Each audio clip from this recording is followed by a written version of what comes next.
C'est la fin d'un bras de fer historique. Après 17 mois de grève, près de 8300 étudiants en médecine sud-coréens vont finalement retourner sur les bancs de l'université.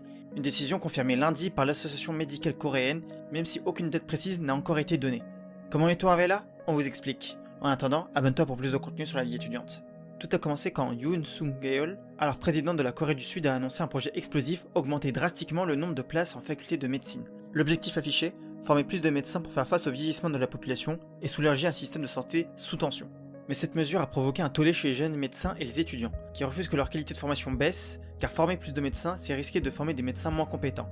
Voilà l'argument martelé depuis des mois par les grévistes qui dénoncent un risque de dégradation de la qualité des soins.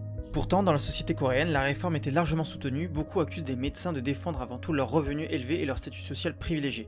C'est le reproche récurrent adressé au corps médical par une opinion publique lassée d'attendre des heures aux urgences. Cependant, la crise a pris une tournure politique. En mars dernier, le président est finalement contraint de reculer, alors même qu'il est suspendu de ses fonctions après sa tentative controversée d'imposer la loi martiale. Depuis juin, un nouveau président a pris les rênes du pays, et ce dernier avait promis pendant sa campagne de résoudre ce conflit et de restaurer la confiance dans le système de santé. Ces étudiants se disent prêts à retourner en cours, la situation reste tendue. La majorité des 12 000 jeunes médecins grévistes refusent pour l'instant de reprendre le travail dans les hôpitaux, maintenant une pression énorme sur le système de santé. Le conflit coréen révèle une question universelle. Faut-il former plus de médecins à tout prix? Pour l'instant, la crise n'est pas totalement terminée, et la Corée du Sud retient son souffle. Et vous, qu'en pensez-vous?